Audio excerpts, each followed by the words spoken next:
शुरू करते हैं, मुझे को होस्ट कर दीजिए।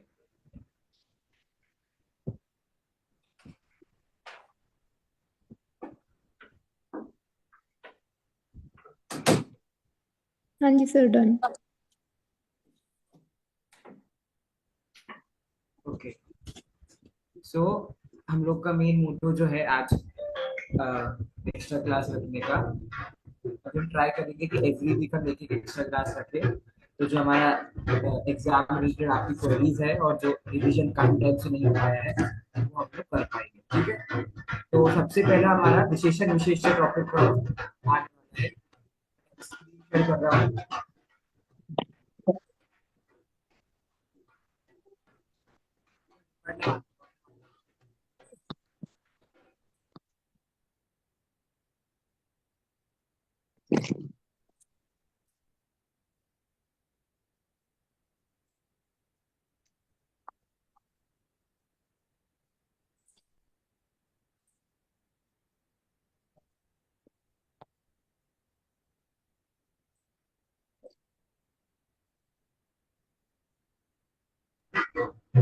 हम लोग शुरू करें उसके पहले किसी को कुछ कहना है क्या? एनीथिंग? सीधा रिवीजन चालू करें। चालू करते हैं जिसको, डिस्टर्बेंस बहुत आ रहा है, आवाज म्यूट कर दो।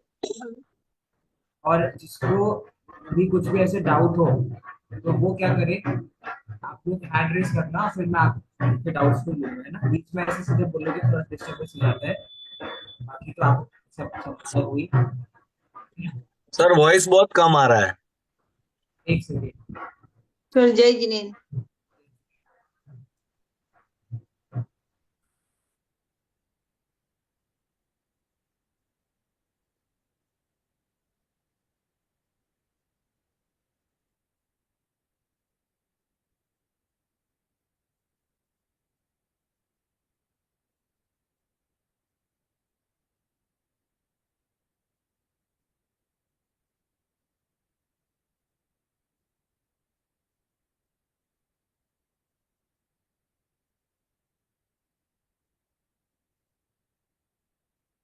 ओके, चालू करते हैं वर्णमाला से। वर्णमाला एक ऐसा टॉपिक है सर जय जिसमें, जिनेंद्र। जय जिनेन्द्र, जय जिनेन्द्र। हाँ, तो वर्णमाला एक ऐसा हमारा टॉपिक है। अभी मैं चाहूंगा सब अपने आप को म्यूट ही रखे। हैंड रेस करके आपको बोलना है ना, वैसे बीच में नहीं बोलना कोई। तो वर्णमाला ज्यादा इसमें फोकस करने का वो है नहीं, एक एक वर्णमाला में ज्यादा बताने की चीज है नहीं आपको। ये एक चीज इंपॉर्टेंट है जो आपको पता होना चाहिए। वर्णमाला मतलब वर्णों की माला। कोई भी भाषा जो बनती है वो अक्षरों से बनती है। अक्षर, लेटर्स। हिंदी में अक्षर, इंग्लिश में लेटर्स, उन्हें संस्कृत में हम क्या बोलते हैं? वर्ण। हिंदी में वर्ण बोलते हैं। वर्ण भाषा की सबसे छोटी इकाई होती है। अब या तो आप लोग कॉपी लेके रखो साथ में, या आप लोग अपने साथ प्रिंट आउट लेके रखो, जो भी आप लोग के पास हो। मैं फटाफट बीच में कुछ बोलता हूँ, ये क्वेश्चन है या कुछ है, तो आप लोग दिमाग लगा लेना। उससे ज्यादा मैं चाहता हूँ कि आपका प्रेजेंस ऑफ माइंड ऐसा रहे कि आप खुद निकाल सको कि इसमें से क्या क्वेश्चन बन सकता है। सीधा क्वेश्चन आपसे पूछेंगे, भाषा की सबसे छोटी इकाई को क्या कहते हैं? जब भी हिंदी व्याकरण का कोई भी क्वेश्चन पूछा जाता है, सबसे पहले यही पूछा जाता है। तो वर्ण इकाई मतलब क्या होता है? यूनिट। वर्ण से बड़ा और कुछ भी नहीं होता। वर्ण से शब्द बनते हैं, शब्द से वाक्य बनते हैं। उन वाक्यों में कर्ता, क्रिया, कर्म होता है। उन वाक्यों में कारक चिन्ह होते हैं। उन वाक्य विभक्ति होता है। विशेषण विशेष्य है। तो इसलिए सबसे छोटी इकाई क्या होती है? स्टार्टिंग कहाँ से होती है एक भाषा की? तो किसी भी भाषा की शुरुआत होती है वर्ण से। कुल कितने वर्ण है संस्कृत भाषा में पूछा तो आपका आंसर क्या आएगा? 46। ठीक है, क्वेश्चन आया है, कुल कितने वर्ण होते हैं? 46 वर्ण होते हैं। दो भाग इसके होते हैं, स्वर और व्यंजन। ठीक है, कितने स्वर होते हैं, कितने व्यंजन होते हैं, किसको पता है? स्वर कितने होते हैं और व्यंजन कितने होते हैं? हाँ, हार्दिक जी बता रहे हैं। हार्दिक जी बताइए। स्वर 13, व्यंजन 33। सही है, शाबाश, वेरी गुड। हाँ, तो ये क्वेश्चन आपसे पूछा जा सकता है, वर्ण कितने होते हैं और व्यंजन कितने होते हैं। अब लेकिन अब सिर्फ एक्स्ट्रा क्लास में एग्जाम की दृष्टि से पढ़ाऊंगा मैं, बाकी हमारी मेन क्लास में तो हम नॉलेज के उससे ही पढ़ेंगे, ठीक है। क्योंकि आप लोग थोड़ा सा घबरा रहे हो एग्जाम से, इसलिए मैं ये ले रहा हूँ। बाकी मेरे को कभी पसंद नहीं है कि मैं एग्जाम के लिए पढ़ा हूँ, बट ठीक है, पहला बैच है तो इसलिए हम कर रहे हैं। ठीक है, बट अब इसमें आपको नाम पता होना चाहिए स्वर कौन कौन से होते हैं और व्यंजन कौन कौन से होते हैं। एक और बात आपको पता होनी चाहिए कि स्वर हमारे कैसे हैं। तो हमारे स्वर सारे स्वतंत्र हैं। स्वतंत्र है मतलब अपने आप में कंप्लीट है। जैसे मेरा नाम अनमोल है, तो अनमोल में अ जो वर्ण है वो कंप्लीट है, लेकिन उसके बाद जो न शब्द न आया है वर्ण, तो न क्या है, व्यंजन है। तो ओरिजिनली न कैसा है, हलंत के साथ है, उसमें जब हमने अ जोड़ा तब जाके वो न पूरा हुआ है। तो व्यंजनों को पूरा करने के लिए किसकी आवश्यकता होती है, स्वरों की, लेकिन स्वर पूरे होते हैं। फिर आपको पता होना चाहिए स्वर के कितने भेद होते हैं, ह्रस्व, दीर्घ और संयुक्त। पता ही है ह्रस्व मतलब क्या होता है, छोटे स्वर जो होते हैं। तो अ ई उ री री, ये पांच आपके क्या है, ह्रस्व स्वर है। फिर आपसे पूछेंगे दीर्घ स्वर कौन से होते हैं, तो आ ई उ री। ठीक है, ये दोनों अलग अलग है, ये भी अलग है और ये भी अलग है, डिफरेंस है दोनों में। ठीक है, संयुक्त दो स्वरों से मिलकर, इसमें हमारी अच्छी चर्चा हुई थी जब हमने क्लास में पढ़ाया था। तो ए आई ओ औ, इन्हें हम संयुक्त स्वर कहते हैं। व्यंजन में इतना ही है, सॉरी स्वर में इतना ही था। व्यंजन में आपको सबसे पहले जो चीज याद होनी चाहिए वो है ये पांच वर्ग। क वर्ग क्या होता है, च वर्ग क्या होता है, ट वर्ग क्या है, त वर्ग क्या है और प वर्ग क्या है। ये वर्ग अगर आपको याद है तो आपको सारी व्यंजन संधि भी समझ में आएगी। सिर्फ वर्णमाला के उद्देश्य से नहीं बोल रहा हूं।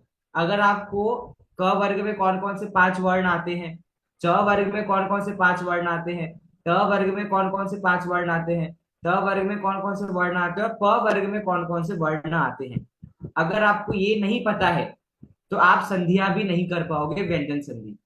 ठीक है, और उसको याद करने की ट्रिक नहीं है, लाइन से ही है। स्टार्टिंग के पांच व्यंजन क वर्ग के हैं, उसके बाद के च वर्ग के हैं, उसके बाद के ट वर्ग के हैं। और फिर वो एक बात, वो वाली बात भी है कि पूरा संस्कृत पढ़ लिया लेकिन व्यंजनों के नाम याद नहीं है, तो वो भी सही बात नहीं है। इसलिए ये पांच वर्ग आप लोगों को पता होना चाहिए। ठीक है, अब वेरी इंपॉर्टेंट, अंतस्थ और ऊष्म। आपसे सीधा पूछा जाएगा अंतस्थ व्यंजन कौन कौन से होते हैं। तो कौन कौन से अंतस्थ व्यंजन होते हैं, य, र, ल, व। इसका रीजन एक ये भी है कि जब आप अंतस्थ व्यंजन, की चार व्यंजनों को बोल रहे हो ना, तो आपके अंदर से शक्ति, आपके चेस्ट, आपके अंदर से शक्ति लग रही है। य, र, ल, आपको खींचना पड़ रहा है अंदर से, इफ यू फील राइट। तो इसलिए ऐसे व्यंजनों को हम क्या बोलते हैं, अंतस्थ। और ऊष्म व्यंजन क्या है, ये सिर्फ हमारा हवा, श, स, स, ह, हवा। तो ये इन चारों वर्णों को बोलने के लिए हमारी हवा लगती है, ऊष्म, तो इसलिए इसको हम ऊष्म व्यंजन कहते हैं। और अंतस्थ व्यंजन अंदर से, अंतः है ना, अंदर से शक्ति लगती है, इसलिए इन चार व्यंजनों को हम अंतस्थ व्यंजन कहते हैं, यर लव। ठीक है। इसके बाद ये संयुक्त व्यंजन, ये आपको पता होना चाहिए। पता होना चाहिए मतलब ज्ञ कैसे बना है, त्र कैसे बना है, द कैसे बना है, श्र कैसे बना है, ध कैसे बना है, प्र कैसे बना है। अब ये वैसे कोई संयुक्त व्यंजन नहीं है, लेकिन सिर्फ एक तरीका है आपको बताने के लिए कि र है और उसके बाद में अगर कोई व्यंजन है तो वो र रेस के रूप में ऊपर चढ़ जाता है। ठीक है, ये बात तो आप लोग को पता है, राइट। ये तो हमने कितनी बार लिखा है, तो ये थोड़ी सी ध्यान देने वाली बात है। ह और र जब भी मिलते हैं तो कैसे लिखते हैं, ह और र में आपका ह पूरा लिखा जाएगा, ठीक है, और बस यहां पर थोड़ा सा आप ल बना देंगे, बस ये तरीका इसको लिखने का है। क और श कैसे, ये त कैसे है, ठीक है, ये तो त प्रत्यय आप लोगों ने पढ़ा हुआ है, ये त प्रत्यय ही लिखा है इन्होंने यहाँ। और स्ट्र, ठीक है, ये ट के नीचे ये दो डंडी जो हमारी आई, ये कैसे आई, तो जब उस र, ट और र किसी भी वर्ण के बाद अगर र है, मान लीजिए अगर द होता, द प्लस र, तो वो क्या बन जाता है आपका द्र। ठीक है, जैसे दरिद्र शब्द होता है ना आपका, दरिद्र, तो उसका द्र इस प्रकार से लिखा गया है। जहां समझ नहीं आया प्लीज रेज योर हैंड, ठीक है, क्योंकि ये चीज मैं पढ़ा नहीं रहा हूँ, क्विकली हम लोग आपके दिमाग में थोड़ा सा रिवीजन हो जाएगा। सर बोलिए एक डाउट है। हाँ, एक सेकंड, प्रवीणा जी बोलिए आप, फिर अनूप जी पे आएंगे। अनम्यूट अनम्यूट करना भूल जाते हो आप। हाँ, द्र का फिर से कहिए, द्र और डिफरेंट द्र, वो वो दो। द्र तो मैं सिर्फ समझा रहा था, जैसे यहाँ पर श पहले है और र बाद में है, और बीच में क्या आ गया, ट। तो ट के बाद अगर र है तो हमने ट्र इस तरीके से लिखा, राइट। ऐसे ही हाँ, अगर ट की जगह पे द होता और र होता तो हम द को इस तरीके से लिखते, द्र। बस ये मैं समझा रहा था, है ना। Thank you. हाँ, सर अनूप एक जी, अनूप जी सर बोलिए। श ऐसा वही एग्जांपल, श प्लस ट प्लस वो बाद में हलंत रह रहता तो क्या होता सर? तो हलन तरह से वो दोनों रेफ नीचे नहीं आती, हलन तरह से वो आधा हो जाता ना। अब यही तो बात है, अगर हलन तरह रहेगा तो फिर तो ये वाली कंडीशन बन जाएगी। ये कंडीशन पढ़ी ना हमने, तो फिर तो ये कंडीशन और इस कंडीशन में अंतर क्या रहेगा? ये अलग अलग कंडीशन है ना दो। यहाँ पर आधा र है इसलिए वो आपका रेफ के रूप में, इधर नीचे भी आप देख सकते हो, आधा र है तो वो रेफ बन रहा है, लेकिन यहाँ पूरा र है तो वो रेफ नहीं बन रहा। एक और बात, इस कंडीशन क्या है, ये जो आपकी र और म वाली कंडीशन है, इसमें र पहले है और बाद में व्यंजन है। लेकिन इस कंडीशन में क्या है, पहले कोई और सा व्यंजन है और बाद में र है। पहला डिफरेंस ये है, और दूसरा डिफरेंस ये कि इस कंडीशन में आपका र आधा है और व्यंजन भी आधा है, लेकिन इस कंडीशन में आपका ओनली वो व्यंजन है, तो यहाँ पे ट आधा है, र आपका पूरा ही है। तो जहां पर र आपका पूरा है वहां पर आप ट्र इस तरीके से बनाएंगे, और जहां पर र आपका हलंत के साथ है वहां पर आप र को रेफ की तरह ऊपर चढ़ा देंगे। सर ठीक है। फिर वो श प्लस र भी आ रहा है ना सर, वहाँ श प्लस स्लश र हो रहा है, तो कहाँ वो भी कहाँ पूरा होना चाहिए सर, कहाँ? उधर श प्लस र श्र। ये श ये वाला हाँ है, ये तो ये वाला हाँ श और ये वाला श, तो श को तो हमने ऐसा, श देखो यहाँ पे हलंत में है ना, यहाँ पे श हलंत पर, यहाँ भी हलंत में है, लेकिन इस श के बाद में ट आ गया, लेकिन इस श के बाद में र आया। अब इधर किसकी मुख्यता है, इधर इसकी मुख्यता है, इस श्र की मुख्यता है। तो ये श्र कैसे बना है यहाँ पर वो बता रहे हैं कि आधा श और आधा र मिलके बना है, और यहाँ पर बता रहे हैं किसी व्यंजन के बीच जो मात्रा चढ़ती है वो कैसे चढ़ती है। तो उसके लिए बोला है कि अगर आधा व्यंजन और बाद में र हो तो वो इस प्रकार से लिखा होगा, ठीक है। ये श्र कैसे बना है यहाँ पर उसकी प्रबलता है। सही है पिंकी जी, भैया इसे बोलिए। थोड़ा सा बड़ा कर दो। हाँ, बड़ा कर देता हूँ। सर यहाँ पे ऊपर जो प्र है ना, तो प प्लस र है, प्र हुआ, और नीचे र जब पहले लिखा तो ऊपर र की मात्रा, तो बाद में र आएगा उसमें तो नीचे ही लाइन हाँ, आएगी, उसमें नीचे ही और आएगा पहले उसमें, र आएगा उसमें ऊपर रह ब्रेक। पाएगा। और ठीक है, हाँ, बस ये बात आपको याद रखनी है, ठीक है। और बस एक इतना सा रूल एक और है, अगर प है आधा तो उसके बाद में र आधा आएगा तो प्र बनेगा। और उसके अलावा कोई और व्यंजन अगर आ गया, जैसे ट आ गया था हमारा, तो उसके बाद में र आपका पूरा अगर आएगा तो फिर आपको इस तरीके से लिखना पड़ेगा, ठीक है। और ऐसी कंडीशन या तो ट के साथ या द के साथ ही होती है, त्र त्र, ऐसा आप राष्ट्र, दरिद्र, इन शब्दों के अलावा और ज्यादा शब्द हमें कहीं और नहीं देखने को मिलते, ठीक है। हाँ, हमारे कुछ वीकेंड क्लास के लोग भी हैं, पूनम जी, सौरभ जी, समझ आ रहा है ना। वेरी गुड, हाँ जी सर। वेरी गुड, ठीक है। ऐसे ही सबका साथ देते रहो तो सबका विकास हो जाएगा। इसी जोश के साथ आगे बढ़ते हैं। आशीष जी कुछ कह रहे हैं, फिर प्रवीणा जी पे आएंगे। कही आशीष जी। हाँ सर, मैं बस यही चीज कह रहा था, जैसे शाह प्लस र श्रा, तो इसमें लिखने में शायद वो थोड़ी सी मिस्टेक है, शायद वो आपने क्लास के टाइम पे भी बताई थी। हाँ हाँ हाँ। क्या वही चीज कंफर्म क्या कर रहा मिस्टेक था। है, क्या मिस्टेक है? वो जैसे श्रा में भी रा, या तो रा के नीचे हलंत नहीं होना चाहिए, या श्रा जो और शब्द अगर, लिखा है उसके नीचे हलंत होना चाहिए। नहीं, इधर हलंत वाली तो कंडीशन श्र वाली बिल्कुल सही है, यहीं पर कुछ गड़बड़ हो सकती है होने को भी, तो उसमें गड़बड़ इतनी बस होगी अगर होगी तो, कि र के नीचे हलंत हम ले आएंगे, ठीक है। र के नीचे हम हलंत लाएंगे और उसके बाद में अ लगा देंगे तो भी श्र कंडीशन बन जाएगा। यहाँ पे र पूरा है ना, ठीक, कोई दिक्कत नहीं। अगर आप आधा र के साथ भी अ लाओगे तो भी सेम कंडीशन, क्योंकि ट पहले आया है, तो उसमें इतना डिफरेंस नहीं आएगा, ठीक है। और श्रा वैसे भी, श्रा श्रा जो शब्द बना है उसमें, लेकिन र तो पूरा है ना सर, स्वर के साथ है हाँ, वो रा। इसके बाद में र के बाद अ आएगा, करेक्ट, यहाँ पर अ आएगा। हाँ, यहाँ पर हाँ अ जुड़ेगा आपका, वो बात हाँ। आपकी सही है, करेक्ट, मुझे लगा यहाँ पर, ठीक है, वो आपका सही है। वेरी गुड, कहिए प्रवीणा जी। ये एक द्र दिखाया आपने, दूसरा दृश्य में जो आता है वो कैसे?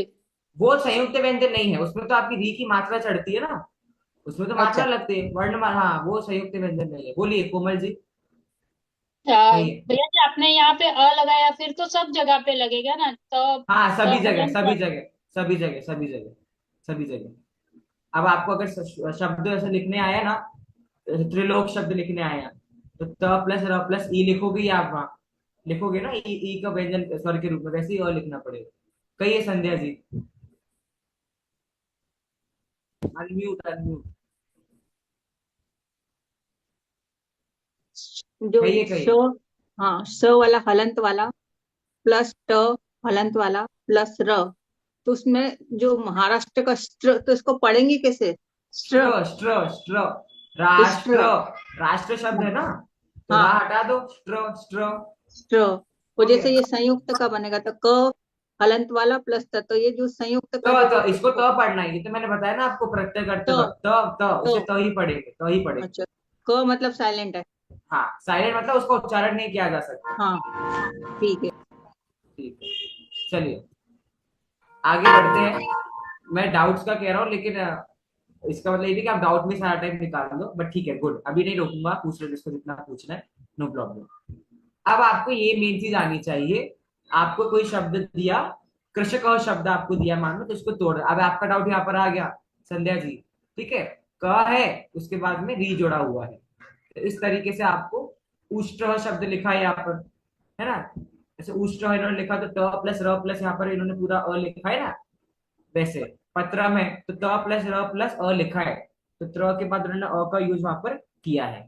इस तरह से आपको शब्द अगर बनाने आएंगे, तो आपको बनाना आना चाहिए। ये आपको एक्सरसाइज मैंने करनी दी थी। हर जो भी हमने पढ़ा है, जितने चैप्टर्स हमने पढ़ा है, उन सब की एक्सरसाइज आप लोग जो कुछ भी नहीं कर रहे ना, मतलब जो बिल्कुल ही मेहनत करने का, जो हार मान चुके हैं कि भाई हमसे तो नहीं हो रहा, तो वो लोग एक्सरसाइज कर लो, और मुझे लगता नहीं ऐसा कोई होगा, क्योंकि मैंने सीधे आपको, मैंने कहीं और से पेपर पेपर हजारों बुकें संस्कृत की, लेकिन मैंने एक भी नहीं उठाई। जो आपको मैंने पढ़ाया, मैंने एग्जाम्पल तक सेम दिए हैं पेपर में। इतना इजी मैंने पेपर करा है। ठीक है, तो जिनको कुछ भी नहीं आ रहा है, वो सिर्फ हर एक उसकी जो अभ्यास एक्सरसाइज हमने करी है, वो प्रैक्टिस कर लो अच्छे से। लेकिन ये मैं किन के लिए बोल रहा हूँ, जिनको कुछ भी नहीं आ रहा है। अब जो अपने आप को समझते हो कि हमें कुछ भी नहीं आ रहा है, वो ये कर लो। जिनको लगता है नहीं हम मेहनत कर सकते हैं, वो मेहनत कर लो। ठीक है, ओके। दोनों चीजें आपको आनी चाहिए। ये अगर आपको तोड़ के दिया हो यहाँ पर ऐसा, इस ये कंडीशन आपको दे दी, तो आपको ये लिखना भी आना चाहिए, और आपको अगर ये जोड़ के दे दिया, तो आपको तोड़ना भी आना चाहिए।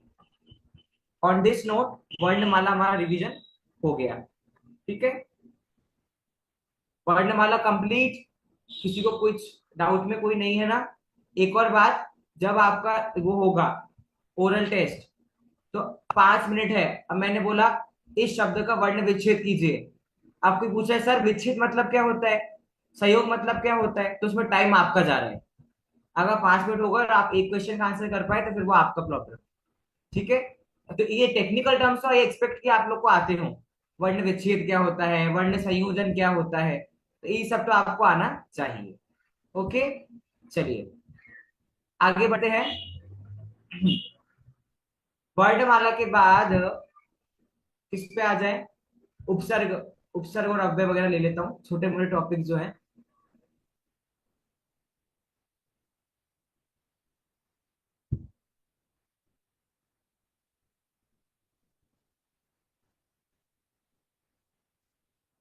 उपसर्ग अर्थात आप लोग को पता ही है, उपसर्ग और प्रत्यय एक दूसरे के साथ ही हैं, साथ साथ में चलते हैं। ठीक है, उपसर्ग अर्थात वो शब्द जो किसी मूल शब्द के सामने मिलकर उनका अर्थ बदल देते हैं। अब मैं आपसे कुछ उपसर्ग टिक करवा रहा हूं, सिर्फ आप लोग वो उपसर्ग कर लेना। मेरा ध्यान नहीं गया आपका फॉर्मेट बनाते वक्त, नहीं तो मैं उसमें लिख देता। अब आप लोग टिक कर लो, ठीक है, या लिख लो कौन कौन से उपसर्ग, क्यों इंपॉर्टेंट सारे हैं, लेकिन आपको उनके उनसे शब्द आपको होने, जैसे मैंने आपको प्र उपसर्ग टिक कराया है ना, तो आपसे पूछा जा सकता है कि प्र उपसर्ग से 2 शब्द बनाइए, या फिर आपको वो शब्द दिया प्रभवती, तो पूछेंगे प्रभवती शब्द में क्या उपसर्ग लगा हुआ है। ठीक है, तो उपसर्ग वाले चैप्टर से बस ये 2 तरह के क्वेश्चन ही बनेंगे बस। ठीक है, मैं कुछ उपसर्ग आपसे टिक करवा रहा हूं, वो आप लोग अच्छे से कर लेना। प्र, परा, अप, सम, ये तो चारों इंपॉर्टेंट है। अनु, अव, निर, निस, दुर, पी, अधि, सु, नहीं सु रहने दीजिए।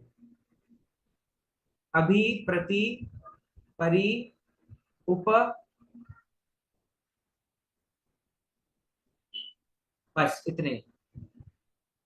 22 से मैंने गिनती के 10 या 15 ही टिक करवाए हैं बस। ठीक है, कुछ भी नहीं है, आपको बस पता ही है। और अगर हो सके आप लोगों से तो जो इनके 2 एग्जाम्पल दिए हैं, या तो आप खुद से बना लो या आप फिर याद नहीं करना। अब मैंने बोला अभी से आपको शब्द बनाना, तो आप नहीं बोल सकते अभी गच्छति या फिर अभ्यास। अभ्यास शब्द भी अभी से बना है, ई का ये संधि होती है। ठीक है, तो इस तरीके से जब मैंने आपको कुछ उपसर्ग टिक करवाए हैं, आपको पता होना चाहिए। बस 2 तरह के क्वेश्चन आएंगे। क्या एक तो आपको शब्द देंगे और पूछेंगे इस शब्द में कौन सा उपसर्ग लगा है, या फिर आपको उपसर्ग देंगे और कहेंगे इस उपसर्ग से आप शब्द बनाइए। ठीक है, इधर क्वेश्चन भी देखो ऐसे ही दिया गया है, अलग अलग करना है। एक्सरसाइज हम लोग कर ही चुके हैं, वो आप लोग देख लेना। कुछ पूछना है किसी को उपसर्ग चैप्टर से? नहीं, वेरी गुड, समझदार लोग हैं आप लोग सारे। ऐसे ही अभी रिवीजन नहीं किया है। हाँ, तो आप तो करोगे, मैं करवा रहा हूं तो करोगे ही आएगा। अगला निकालेंगे हम अव्यय।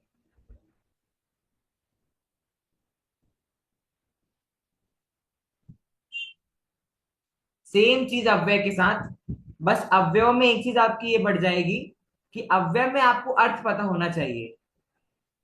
ठीक है, उपसर्ग में अर्थ नहीं पता हो एक बार तो, मतलब वैसे तो वहां पता होना चाहिए। अच्छा मुझे ये बताओ, मेरे नाम में कोई सा उपसर्ग लगा है क्या? मेरा नाम तो पता है ना आप लोगों को, अनुपसर्ग हाँ। लगा है। अन। ठीक, अन मतलब क्या होता है?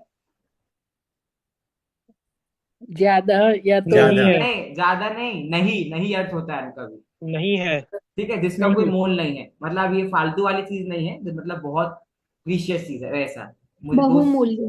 हाँ शाबाश, है ना। तो ऐसे नहीं तो मेरे दोस्त मेरे ऐसे मजाक उड़ाते थे कि तू किसी काम का नहीं है, लेकिन उसका मतलब वो नहीं है। उसका मतलब होता है प्रीशियस, यूनिक। ओके, चलो आप लोगों की चिंता को देखते हुए कुछ अव्यय भी टिक करवा देता हूँ, वो आप लोग कर लेना। इतने अच्छे सर दुनिया में कहीं नहीं मिलेंगे आपको। यावत, लेकिन अव्यय में मैं आपसे भाई एक ऐड कर रहा हूं कि आपको अर्थ पता होना चाहिए। ठीक है, यावत, तावत, सहसा, श्वः, यह, शनै शनै, संप्रति। अब अगर मैंने पूछा अत्र का मतलब क्या होता है, तो अत्र मतलब तो आप लोग बता ही दोगे, इतना तो मैं उम्मीद कर सकता हूँ ना। अत्र मतलब क्या होता है? यहाँ अत्र मतलब यहाँ। यहाँ ठीक है, तो अब आप लोग, और नहीं तो कोई कहे सर आपने अत्र टिकी नहीं करवाया था, तो अब वो थोड़ी सी ऐसी बात मत करना आप लोग। अत्र अलम, तत्र साथ में है ना। हाँ हाँ, अत्र मतलब यहाँ, तत्र मतलब वहां। अद्य, अद्य मतलब आज। अब अथवा मतलब पता ही है आपको। एव और अपि मतलब पता है ना, एव अपि। एव मतलब क्या होता है? ये लिखा एव, ये लिखा अपि। अपि मतलब होता है भी, और एव मतलब होता है ही। इतस्ततः विसर्ग संधि हुई है यहाँ पर। अतः मतलब इसीलिए। उच्चई मतलब ऊंच, जोर जोर से। सब तो एकदम मतलब एक बार। एवं मतलब ऐसे। किम मतलब क्या, किंतु मतलब परंतु, कदा, ये तो सब सिंपल सिंपल है, इसमें क्या बड़ी बात है। ये देखो ये इंपॉर्टेंट है। अभितः, परितः, सर्वतः, उभयतः। कई बार लोग गलती क्या करते हैं, अगर उनसे पूछा गया उभयतः का अर्थ क्या होता है, तो वो आंसर देते हैं सभी ओर। गलत। उभयतः मतलब होता है दोनों ओर। ऐसी अभितः परितः की जोड़िए, याद रखो। अभितः मतलब दोनों ओर, परितः मतलब चारों ओर। और एक और गलती जो करते हैं वो ये करते हैं, सर्वतः मतलब समझते हैं चारों ओर। ऐसा नहीं है। कहीं पर कोने ना हो, खुला मैदान हो, तो वहां पर आप क्या कहते हैं, परितः का यूज नहीं करोगे, वहां आपका यूज करोगे सर्वतः। चारों ओर अलग चीज है और सभी ओर अलग चीज है, तभी अलग अलग अव्यय दिए ना। तो चारों ओर मतलब क्या होता है, परितः, और सभी ओर मतलब क्या होता है, तो सर्वतः। ये बात याद रखना आप लोग। Meena ji, understanding? Okay, great. इसके बाद इतः ततः, इतः ततः में ध्यान रखना, तत्र मतलब होता है वहां, और ततः मतलब होता है वहां से। वैसे ही अत्र मतलब होता है यहां, और अतः मतलब होता है इसीलिए, और इतः मतलब होता है यहां से। कंफ्यूज मत होना, अगर मैंने पूछा ततः मतलब क्या होता है और आपने बोल दिया वहां, मैं आप और ओरल टेस्ट में बताऊंगा नहीं कि आपने सही बोला गलत, मैं सीधा नंबर दे दूंगा। First answer will final answer. तो आपको ध्यान रखना है, तत्र मतलब होता है वहां, और ततः मतलब होता है वहां से। ठीक है, डिफरेंस है दोनों में।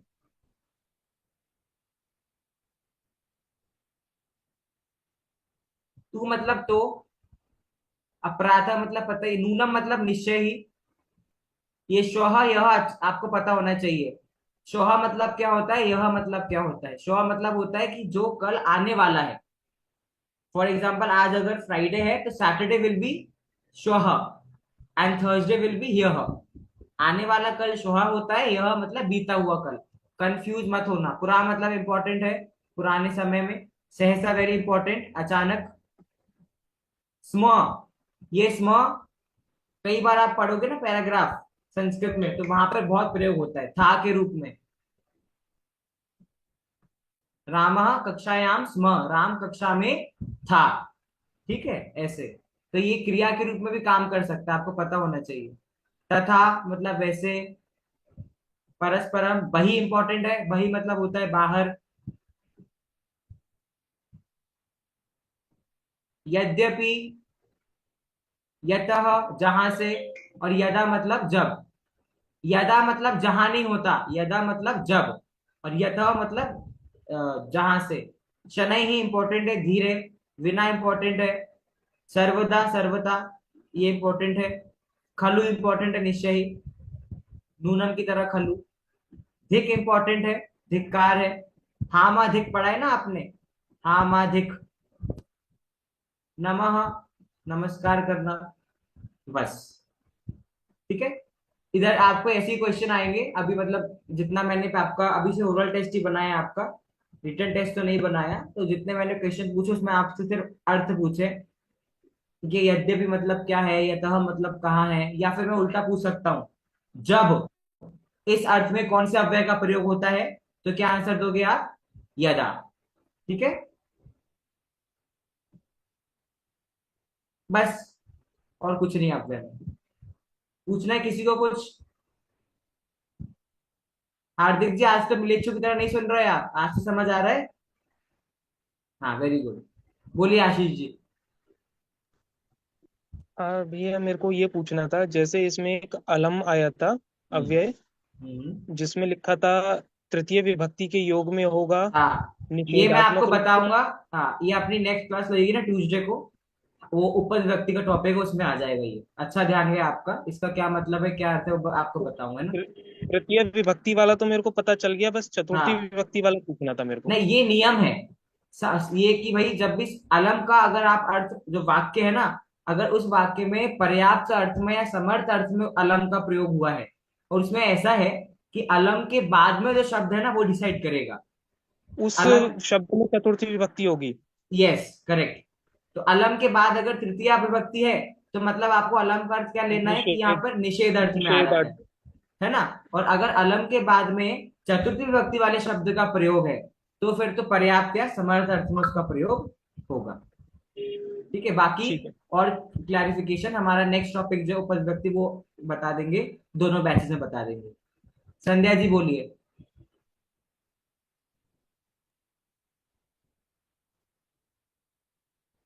वापस म्यूट हो गए, हाँ बोलिए, आप बोलिए। हाँ, उपसर्ग वाला जो आपने अभी पढ़ा है ना, तो उसको मुझे ये वापस भेज देना, क्योंकि मेरे पास उपसर्ग का हाँ, मैंने पीडीएफ, पीडीएफ हाँ भेज देंगे, पीडीएफ भेज देंगे। हाँ।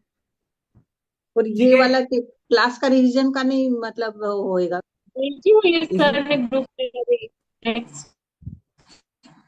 ये नहीं, इसमें इसका रिवीजन कुछ करना ही नहीं ना उपसर्ग में, वो तो आपको याद करने वाली चीज है, समझना है उससे क्या शब्द बने, उनका अर्थ क्या होता है, बस खत्म, है ना। ओके, चलिए, डन, वेरी गुड। नेक्स्ट क्या टॉपिक ले, विशेषण विशेष्य ले लेते हैं। रुक जाइए, थोड़े इजी टॉपिक बहुत देर से हो गए, थोड़े कठिन पे चलते हैं, संधियों पे चलते हैं। संधि नाम सुनते ही आदू का तो चेहरा उतर जाता है कि भैया ये टॉपिक मत छेड़ो आप, भले कुछ और पढ़ा दो, संधि छोड़ दो। मैं बार बार कह रहा हूँ, संधि प्रत्यय पे नहीं, आपको शब्द रूप धातु रूप पे ध्यान देना है, उसकी चिंता किसी को नहीं है। मुझे एक ने भी नहीं बोला सर धातु रूप शब्द रूप याद नहीं हो रहे, सबने क्या बोला, सर संधियां नहीं आ रही समझ। कोई बात नहीं। हाँ, संधियों में थोड़ा अब आपको कुछ नहीं करना है, ये चलो ये मेरा टॉपिक तो हटाओ, ये पीडीएफ सबको थोड़ा कठिन लगेगा। मैंने आप लोग को चार्ट्स बनवाए, राइट। चार्ट मतलब पूर्व वर्ण पर वर्ण एक एक संधि का मैंने आपसे लिखवाया है। अब जिनके पास वो नहीं है, आई एम सॉरी, लेकिन मैं उनकी हेल्प नहीं कर सकता, क्योंकि वो थोड़ा सा हमारा कम से कम 2 से 3 हफ्ता संधि क्लास चली है। हर संधि का पूर्व वर्ण पर वर्ण आदेश एग्जाम्पल के साथ में हमने किया है, ठीक है। 2-3 लोग मुझे दिख रहे हैं जिन पे, जैसे अभिलाषा जी है, प्रतिभा जी है, पूनम जी हैं, आप लोग नोट्स अच्छे, मीना जी आप लोग अच्छे नोट्स बनाते हो। तो अगर किसी के पास नहीं हो तो इन में से किसी से आप मांग लो, क्योंकि अच्छे नोट्स बनाए हैं, मतलब इन्होंने मुझ तक शेयर किए हैं, बाकी ने शेयर नहीं किए इसलिए मुझे नहीं पता, मे बी आपके भी अच्छे हो, नो ऑफेंस, है ना। तो वो उसमें भी मैंने क्या करा है, आपको बता दिया है कि आपको संधियां कौन सी आ रही हैं। विसर्ग संधि तो कुछ भी नहीं है, मतलब उस पे ना के बराबर रूल्स है, उसमें कुछ रूल्स नहीं है। जो मैंने पीडीएफ शेयर की उसमें से आप देखो ना, आपको समझ आएगा। स्वर संधि इजी है, स्वर संधि डिफिकल्ट नहीं है, आप उसको एक बार पढ़ो। मेन चीज है कि आप प्रैक्टिस करो। सिर्फ आप डालो संधि क्वेश्चन, आप कैसे आएंगे, कुछ नहीं आएंगे। आपको इक्वेशन ले रहा हूँ, डाउट्स ले रहा हूँ, आपको इक्वेशन आएंगे और पूछेंगे इसमें इसमें इसको संधि करो, टीमा, तो आपको संधि करके दिखानी है। अगर आपको नाम याद नहीं है कोई बात नहीं, मुझे नाम नहीं चाहिए, आपको इतना तो पता रहेगा नहीं वहां पर स्वर संधि हुई है कि व्यंजन की विसर्ग, इतना तो आप पकड़ ही सकते हो, वेल इनफ। आप मुझे बस बता दो कि होगा क्या, मुझे नाम नहीं रटवाने, बस आपको कंडीशन पता होनी चाहिए कि भाई प्लस के पहले ये है और प्लस के बाद में ये है, तो इसका मतलब यहाँ पर ये आदेश होगा, ठीक है। स्वर संधि बहुत इजी है, आप पढ़ना पड़ेगा, आपको आ जाएगा समझ। जो मैंने चार्ट्स बनाए हैं, बनवाए हैं आपसे, आप उससे पढ़ सकते हो। विसर्ग संधि कोई रूल ही नहीं है, सिंपल है।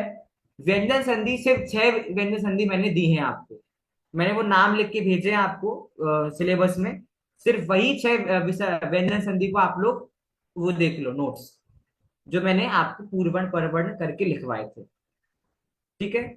आप पूछिए किसको क्या पूछना है। हाँ प्रवीणा जी बोलिए। सर वो जशत्व संधि है ना जो व्यंजन संधि में, उसमें थोड़ा बहुत कंफ्यूजन है। हाँ, और उसमें भी वो जो पहले दो पीछे वो चत्वर संधि है और परस्वर संधि है ना, कंफ्यूजन किस बात का है आप। वो पहले दो दूसरे दो जो है ना, उसमें मुझे बहुत कंफ्यूजन हो रहा है। उसमें आपको मेन चीजें पता होनी चाहिए कि परवर्ण में क्या है और पूर्व वर्ण में क्या है और परवर्ण में क्या है। अब जश्न संधि में तो सिंपल है कि जो भी आपका परवर्ण में आ रहा है पूर्व वर्ण, उसको आपको तीसरे वर्ण में कन्वर्ट करना है ना। तो हाँ, जश्न संधि खत्म बस इतना ही उसमें है, जश्न में और कुछ भी नहीं है। सबसे उसके बाद ज्यादा और जिस संधि के क्वेश्चन मैंने दिए हैं वो जश्न संधि ही है, अच्छा, सबसे ज्यादा। तो आपको वो क्लियर करना है, पहली बात। पूर्व वर्ण पर वर्ण आपको याद रहेंगे तो आप आदेश कर सकते हो। हाँ आशीष जी कहिए। हाँ भैया, मेरा क्वेश्चन इसमें जस्ट संधि में यही था। जैसे जो 5 वर्ग हैं, उसमें तो हमें पता लग जाता है कि इसका तीसरा वर्ण कौन सा है इस वर्ग का। हाँ, अब जो अंतस्थ और ऊष्म बचे, अब उसमें कैसे लगाएं कि तीसरा कौन सा है? वो तो चार उसमें, चार ही है।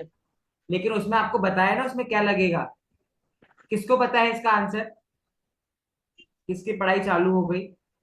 सर ड आएगा। ड आएगा सर। ड।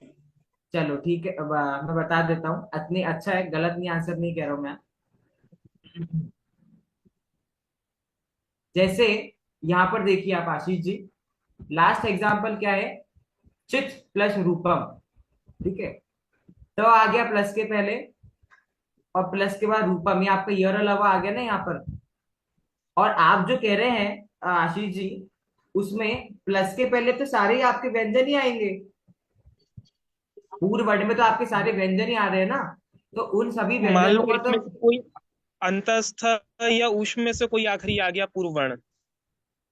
जैसे एग्जाम्पल, ऐसा एग्जाम्पल, एग्जाम्पल तो मेरे दिमाग ऐसा बहुत रेयर है कि आपका पूर्व वर्ण में उसमें से कोई आ जाएगा, पर वर्ण में सर आ ये सकता है। देखिए, हाँ आपने एग्जाम्पल दिया था शश हाँ प्लस आनंद हाँ आनंद हाँ हाँ, तो उसका क्या वो बनाया हमने, षडानन। षडानन।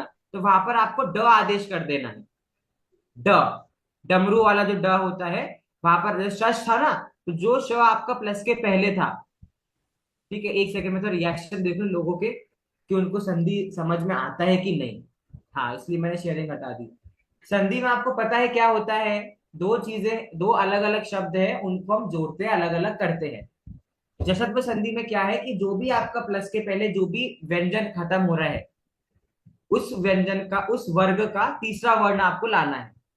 जैसे एग्जाम्पल है सच प्लस जनः, प्लस के पहले कौन सा वर्ड है आखिरी, त, सत प्लस त, त का तीसरा वर्ण क्या होता है, त थ द। तो अब यहाँ पर वो संधि नहीं है, लेकिन जो भी होगा इसका क्या बन जाएगा, सज्जन। सज्जना। ठीक है, अब इन्होंने जो एग्जाम्पल दिया पिंकी जी ने, शश प्लस आनन, ठीक है, अब यहाँ तो श है प्लस के पहले, श का कौन सा चौथा तीसरा वर्ण होगा, वो तो किसी वर्ग में ही नहीं आता। तो अगर जो आपके ऊष्म ऊष्म व्यंजन होते हैं, कौन कौन से ऊष्म व्यंजन होते हैं, श स स ह, इनमें से कोई भी अगर आपका प्लस के पहले आ गया, तो आपको उसको ड बना देना है। तो शश प्लस आनन का बन जाएगा षडानन, बात खत्म। और यहां लग गई मुझे प्यास। ठीक है, अब ये तो अभी एक जिन्होंने नहीं पढ़ा उनको लग रहा है बाप रे ये क्या बोल रहे हैं सर, और जिन्हें पढ़ा है उनको दिमाग में घुस रहा है। आपको सिर्फ पूर्व वर्ण में क्या है, पर वर्ण में क्या है, उसको देखना है। ठीक है, और आप लोग ना कई बार लेंदी टॉपिक होता है ना, तो लेंदी टॉपिक मतलब समझते हो कि बहुत डिफिकल्ट है, किस समय से आप लेंदी, लेकिन बिल्कुल डिफिकल्ट नहीं है। ठीक है, और गोमाटा लेंदी नहीं लेकिन बहुत डिफिकल्ट है। तो इट डिपेंड्स, जो संधि लेंदी हो रही है लेकिन वो डिफिकल्ट नहीं है, और धीरे धीरे प्रैक्टिस करते करते आपको समझ आ जाएगा। सच प्लस जना है, जिसको नहीं पता वो भी सच प्लस जना को सज्जना बना लेगा। बस इतने तो चाहिए। हम कब कह रहे कि आप नियम बताओ और क्या पूर्व वर्ण और क्या पर वर्ण है, पढ़ाते वक्त डिटेल में पढ़ाना पड़ता है, लेकिन अब हमने पढ़ लिया ना, अब हमने समझ लिया ना, तो अब हमें सिर्फ मेन मेन बात को पकड़ना है, मूल मूल बात को ग्रहण करना है। ठीक है, हाँ बोलिए प्रवीणा जी।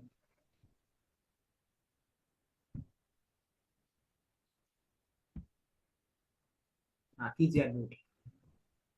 सर तो आप संधि में इस तरह से देंगे कि इसकी संधि अलग करो या संधि बनाओ, दोनों। और how many questions will be there on sandhi? I don't know, I not counted. अभी तक मैंने 100 प्रश्न ही बनाए, बस 100 प्रश्न बनाए हैं ओरल टेस्ट के लिए, चिंता मत करो, आपको लग रहा है कि रिटर्न में आएंगे। ठीक है, अब वो जिसकी किस्मत में जो क्वेश्चन होगा वो आएगा, बता चुका हूं मैं। ठीक है, संधि हो गया क्लियर। मैं फिर कह रहा हूं, मैं पर्सनली चाहता हूं कि आप लोग संधि प्रत्ययों से ज्यादा फोकस शब्द रूप धातु रूप पे करो। मुझे पूरा साल निकल गया बात कहते कहते, मैं फिर कह रहा हूं, अगर आपको शब्द रूप धातु रूप नहीं आते तो संधि प्रत्यय का आप करोगे क्या, आप मत करो संधि प्रत्यय। लेकिन आपको वाक्य में कर्ता नहीं पता है, आपको विभक्ति नहीं पता है, आपको क्रिया नहीं पता है, आपको संस्कृत से हिंदी अर्थ करना नहीं आ रहा, तो आपको संधि प्रत्यय का अचार डालोगे क्या आप लोग। तो मैं आपसे बार बार यही बोल रहा हूँ, I really want you guys कि आप लोग पहले शब्द रूप धातु रूप को अच्छे से याद करो, संधि प्रत्यय हो जाएगा। और आपसे नहीं हो रहा व्यंजन संधि, मैंने बोला जैसे जैसे से मैंने क्वेश्चन दिए हैं, आप बस जैसे संधि कर लो और बाकी स्वर व्यंजन करके छोड़ दो। ठीक है, खत्म, बस इतनी बात है। ओके, आगे बढ़े। नेक्स्ट टॉपिक, अब तो ऐसा है कि आप डिमांड करो, बोलो कौन सा टॉपिक खोलें, विशेषण विशेषण नहीं बोलते हैं वो इसे। सर चत्वर संधि पर बोलो ना कुछ, वो जो अच्छी, बहुत सत्कार। बढ़िया संधि है वो, बहुत अच्छी संधि है वो। क्या बोलूं मैं उस पे, बोलता हूँ कुछ, आपने बोला है तो मैं बोलता हूँ, स्क्रीन शेयर करके कंफ्यूजन। बोल। कोई कुछ बोलना चाहेगा? पहले बात तो जो ये संधि बोल रहे हैं, क्या उसका नाम सही बोल रहे हैं क्या? किसको चतुर्थ। हाँ, चतुर्वा। बताइए। क्या नियम है, संधि का नियम क्या है? पूनम जी आप बताओगे? हाँ चतुर्वा। जी सर। हाँ, पूनम जी पूर्व बता वर्ण रहे। में पूर्व वर्ण में क ख ग, ऐसे ही च वर्ग, ट वर्ग, प वर्ग और प वर्ग, और पर वर्ण में स्वर क्या कहते हैं, मृदु स्वर स्वर लगेंगे, जो कि मृदु अ, व्यंजन। मृदु व्यंजन, जो कि थर्ड, फोर्थ और फिफ्थ व्यंजन होंगे उनमें से। और इसका जो आदेश होगा वो प्रत्येक वर्ग का तीसरा वर्ण व्यंजन। होगा। और हाँ। जो आपने शश प्लस आनन वाला बताया, तो वो अगर षटकोण वाला, तो ड आदेश है उसके लिए, ऐसा हम्म। लिखा हुआ है। मुझे लगता है प्रवीरा जी को शायद पूर्व वर्ण समझ नहीं आया ना, पूर्व वर्ण में क्या क्या होगा। पूर्व, नहीं, हाँ सर आ ये गया। शायद मेरा क्वेश्चन, जशत्रु संधि मेरा का बोल रहे हैं मेरा ना, चतुर्थ संधि का ही जशत्व संधि हाँ, का है, हाँ, जशत्व का नहीं बोलना है। चतुर्वा संधि का है, चतर्व, चतुर्वा। चतर्व संधि का बोलना है। सबसे पहला, पहला तो नहीं, आई थिंक फर्स्ट से सेकंड हमने पढ़ी थी, चतर्व संधि। सही फोर्थ बोला नंबर है, में पड़ी थी सर। सही बोला है आपने पूनम जी, बस जशत्व का रूल आपने बोल दिया। चतर्व का रूल कौन बोल रहा है? हाँ, पिंकी जी बोल रहे हैं, बोलिए। पूर्व वर्ण में होगा हर एक वर्ग के 4 लेटर क ख स्टार्टिंग ग स्टार्टिंग घ, चार, है ना? स्टार्टिंग के 4 लेटर हाँ। प्लस कर्कश व्यंजन होगा। कर्कश और व्यंजन आगे मतलब, कर्कश व्यंजन मतलब, कर्कश व्यंजन मतलब फर्स्ट एंड सेकंड व्यंजन ऑफ एवरी वर्ग। ठीक है, इतनी बात क्लियर हो गई। या तो तीसरा पूर्व वर्ण में आपका स्टार्टिंग 4 लेटर्स होंगे किसी भी वर्ग से, और पर वर्ण में कर्कश व्यंजन मतलब स्टार्टिंग 2 लेटर्स, 2 वर्ड। लेटर, आदेश क्या करना पड़ेगा? आदेश पहला लेटर आएगा हर एक वर्ग का। हर एक वर्ग का। ठीक है, पहला वर्ण आपका आदेश होगा। मैंने ये क्वेश्चन भी पूछे हैं कि मृदु व्यंजन किसको कहते हैं, कर्कश व्यंजन किसको कहते हैं, तो ये भी आपको पता होना चाहिए। कहिए प्रतिभा जी, बताइए। कर्कश व्यंजन में श और स आएगा ना? हाँ, वो कर्कश व्यंजन में नहीं आएगा, वो आपके पर वर्ण हो सकता है आपका, ऐसा है। तो पर मतलब इस वर्ण में स और श कर्कश व्यंजन नहीं है। नहीं, मैंने और ऐसा मृदु बोला था। व्यंजन, मृदु अलग है ना, मृदु तो अलग है। हाँ हाँ, पहले ये लेकिन मैं, सब नहीं बोला है, खाली कर्कश व्यंजन में ही मतलब लिखवाया है। कर्कश व्यंजन में हम उसको लेंगे, लेकिन वो उसमें है नहीं, मतलब वो परवर्ण हो सकते हैं। चतुर्व संधि में परवर्ण वो दोनों हो सकते हैं, ऐसा। कर्कश व्यंजन और ये, लेकिन कर्कश व्यंजन के अंदर इसको इंक्लूड मत करो, क्योंकि कर्कश व्यंजन मतलब होता है स्टार्टिंग के 2 व्यंजन, हर हर वर्ग के पहले 2। जो आप कह रहे हो वो बिल्कुल चतुर्व संधि के परवर्ण में शामिल होंगे, लेकिन कर्कश व्यंजन नाम उसको नहीं देंगे। सारिका जी, वही आपको तो। समझ नहीं आ रहा, मतलब वो ऐसा कहना चाह रही हैं कि पर वर्ण में कर्कश व्यंजन भी हो सकते हैं और श्वसन भी हो सकते हैं, किसमें? चतुर्व संधि में। ठीक है, हाँ हाँ, बोलिए। एक और, हाँ हाँ, बोलिए। मृदु व्यंजन में हर एक वर्ग का third, fourth and fifth letters आ रहा है, तो उसमें यर अलग और इंक्लूड आएगा, है मृदु व्यंजन में? उसमें इंक्लूड नहीं है, पर वर्ण में इंक्लूड है। हाँ, पर हाँ। वर्ण में include है, हाँ, वही। यर अलावा को तो हम अंतस से बोलेंगे ना, अगर उसे हाँ, मृदु बोलते तो फिर उसका नाम क्यों करते अलग से? बोलिए संध्या जी, सबके इससे का डाउट आप ही पूछ लोगे मुझे लगता है। जरा बोलिए। शेयर कर दीजिए कौन से कर्कश और कौन से मृदु है अपने पोस्ट में। अब आप बताओ, व्यंजनों के नाम याद करो। उसमें जो हाँ, वो पहले पहले 2 है वो कर्कश व्यंजन है, कर्कश है। और तीसरा चौथा पांचवा जो है वो मृदु व्यंजन है। ठीक। कर्कश व्यंजन का प्रयोग है चतुर्व संधि में, मृदु का प्रयोग है जसत्व संधि में। कहिए सर संध्या जी। चतुर्व संधि में हमने जो पर वर्ण में श श श लगाया, तो आदेश में क्या जाएगा फिर? बताओ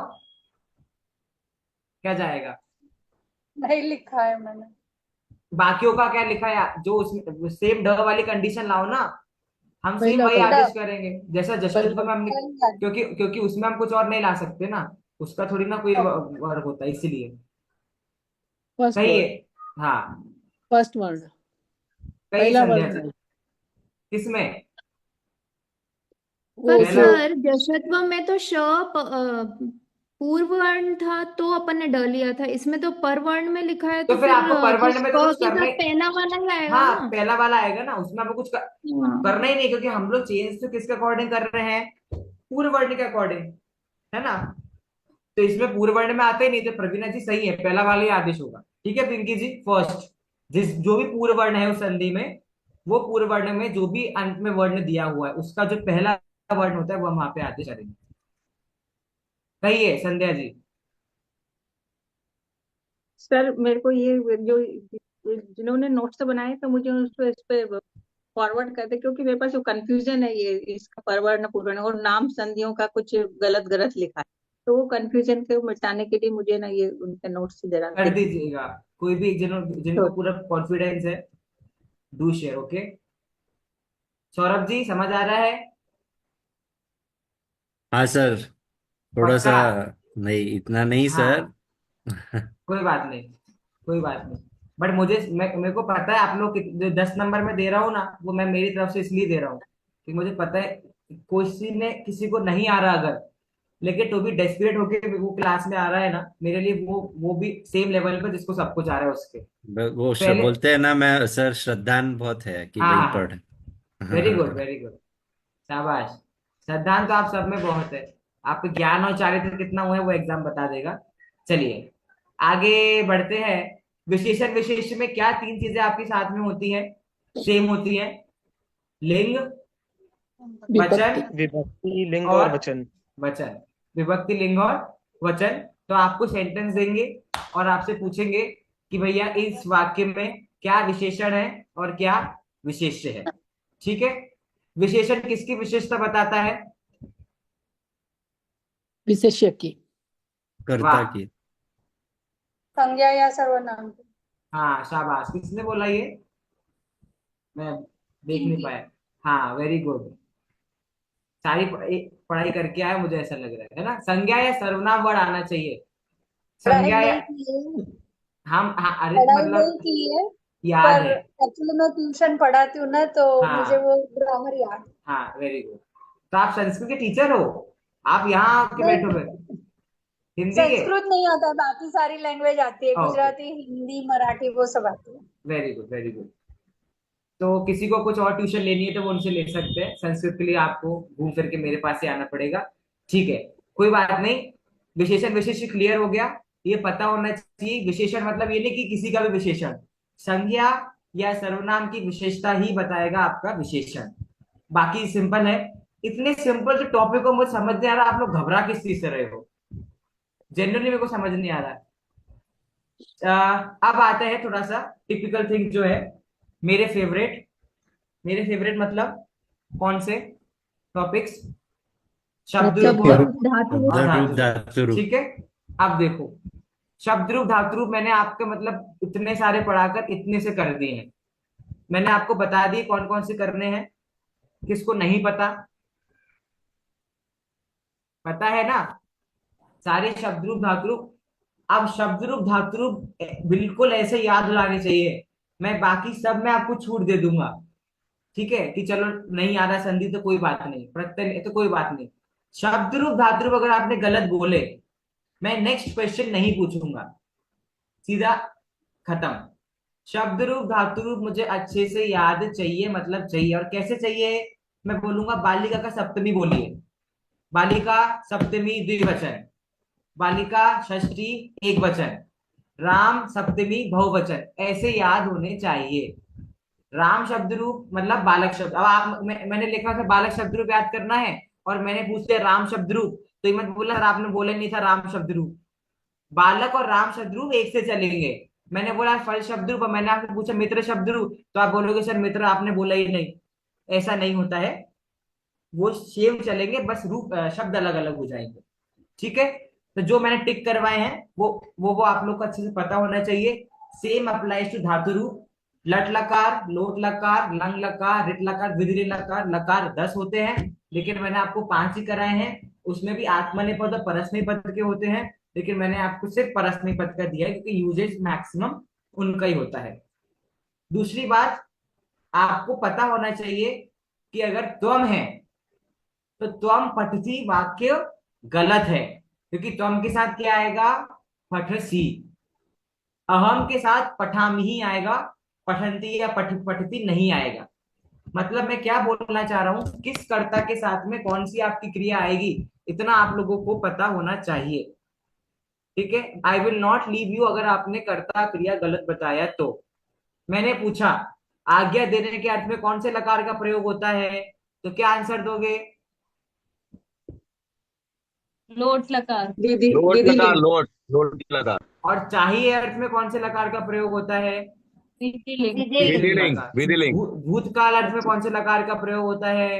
लट लंग लकार। लकार, लंग लकार। भविष्य भविष्य काल के लिए लेट लिट लोट लकार, लकार। लिट लकार। ऋत लकार है ना, और वर्तमान काल के लिए लट लकार। लट लकार। शाबाश, पास हो गए सारे। ठीक है, ऐसे पता होना चाहिए। ठीक है, ओरल क्वेश्चन सारे वन वर्ड आंसर है, एक भी डीप आंसर नहीं है। ऑल्सो आपको पर ये सर, नहीं कि सिर्फ, हाँ बोलिए बोलिए। सर थोड़ा वो रखना है, ऐसा नहीं कि एक बार मैं पूछा आप बोल रहे हो शब्द रूप नहीं आया तो सीधा काट दूंगा। नहीं नहीं, ऐसा मत मैं करना, याद तो कर रहा हूँ, मैं कोशिश पूरी देखिए कर रहा हूँ। मैं देखिए कोशिश पूरी कर रहा हूँ और पूरा समझ साथ गया, दूंगा, 100% दूंगा। समझ गया। मैं देखो, कथनी और करनी में अंतर अलग होता है, मैं ऐसे ना काट ही दूंगा। दूंगा, मौका दूंगा, आप चिंता मत करो, सबको जीने का मौका मिलेगा, कोई सर नहीं थोड़ा मारा जाएगा। सोचने के लिए भी मौका देना। बिल्कुल। आप इस लोग का उम्र क्या में है, हमें आप याद तो करना आराम से डिफिकल्ट बोलोगे। है। आपको एक ही को सुनाना है, मुझे तो सबका सुनना है, मेरे को भी जिंदा रहना है कि नहीं। बट ठीक है, आप इस चिंता उम्र मत में करो, मैं नाम भी भूल जाती हूँ लोगों कोई के। बात नहीं। नाम भूल जाते हो, लेकिन आप संस्कृत नहीं भूलोगे, क्योंकि मैंने पढ़ाया है। सर ऑल्सो, हाँ बोलिए। तो एक कहा, ही दिन में सबका टेस्ट होगा? हाँ एक ही दिन में हो जाएगा, आप चिंता क्यों कर रहे हो? वो मेरे पे है ना डिपेंड, आप चिंता, आप तो बस पढ़ लो जो 22 और 25 तारीख को पाठ है। हाँ, एक और बात, अ, लंग लकार का रूप कैसे बनता है, तो आप, मैंने बोला पठ धातु के साथ लंग लकार बनाइए, तो पठती पठता पठंती नहीं बनेगा। ठीक है, अपठत अपठक, अपठताम बनेगा। अपठक। मैंने कहा क्रीड धातु के साथ लोट लकार बनाइए, तो क्रीडतु क्रीडताम क्रीडंतु बनेगा। ठीक है, सेम जैसे शब्द रूप बोला था वैसे धातु रूप में मैंने बोला पठ धातु, लट लकार, उत्तम पुरुष, बहुवचन, आपको बोलना है क्या बनेगा। ठीक है, सारिका जी हाँ बोल रहे हो कि ना, नहीं हो पाएगा ऐसे तो नहीं बोल रहे, हो अच्छा। पाएगा ना?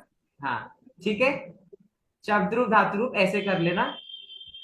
हाँ ठीक है, उसमें तो कोई, अब इसमें तो कुछ है नहीं। प्रत्यय में भी प्रत्यय नेक्स्ट रिवीजन क्लास में रिवाइज करेंगे, वो मैं अभी नहीं छेड़ रहा हूँ, क्योंकि अभी फ्रेशली पढ़ा टॉपिक है और वीकेंड वालों को कंप्लीट नहीं हुआ है, इस संडे कंप्लीट हो जाएगा। और क्या रह गया? सब तो पढ़ा दिया, वेरी गुड। एक सेकंड में देख लेता हूँ क्या रह गया। जिन्होंने कोष्टक बनाए हैं संधि के, वो प्लीज शेयर करें पोस्ट में। हाँ ठीक है, हो गए हैं जितने मैंने पढ़ाया था, बस प्रत्यय को नहीं छेड़ा मैंने, बाकी सब मैंने आपको, मैं किससे कैसे क्वेश्चन पूछूंगा क्या पूछूंगा बता दिया। मेरा आज का मेन मोटो आपको कि कोई पढ़ाने का या उसका नहीं था, मेरा टोटल मेन मोटो आपको कोई धक्का देने का था कि ऐसे ऐसे ऐसे आपको पढ़ना है। अब इसमें क्या बात है जो आपको लग रहा है सर बहुत डिफिकल्ट है?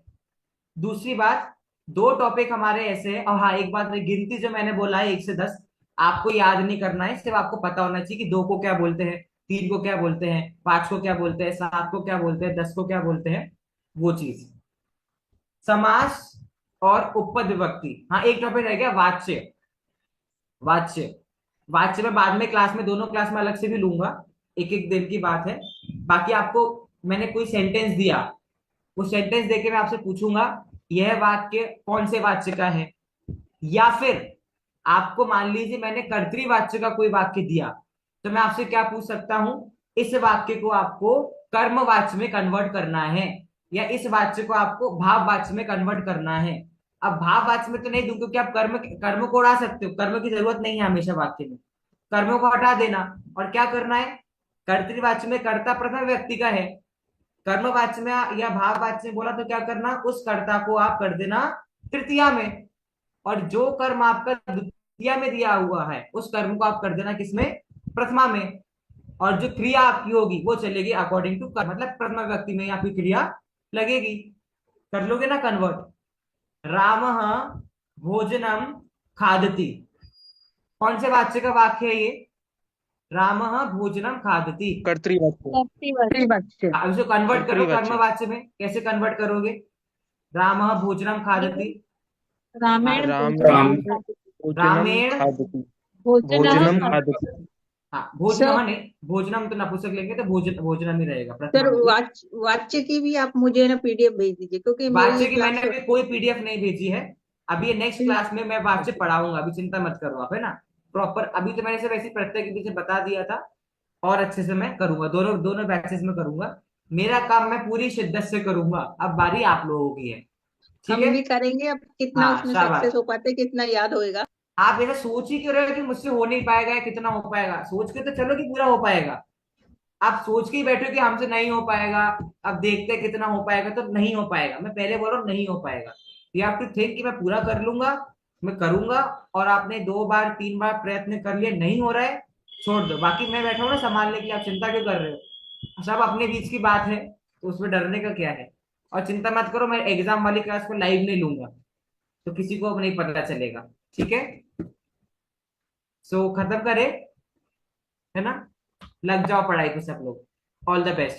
नेक्स्ट रिवीजन क्लास में, एक सेकंड, नेक्स्ट रिवीजन क्लास में एक पेपर डिस्कस करेंगे हम, ठीक है। क्लास 6 का पेपर डिस्कस करेंगे, जो CBSE के बच्चे देते हैं, वो डिस्कस करेंगे। देखते हैं आप लोग कितना उसमें से आ रहा है नेक्स्ट क्लास में, ठीक है। हाँ बोलिए। सर मेरा ये कि जिन्होंने नोट्स बनाए तो वो फॉरवर्ड कर दो। हाँ, संधि वाला भेज देना तो हो जाएगा। संधि के अलावा किसी के नोट्स मैंने ऐसे बनवाए नहीं है, तो वो है, ठीक है। मिलते हैं वीकेंड वाले संडे को और वीकडे वाले ट्यूसडे को। चलिए, जय Jinendra. Thank you so much sir. जय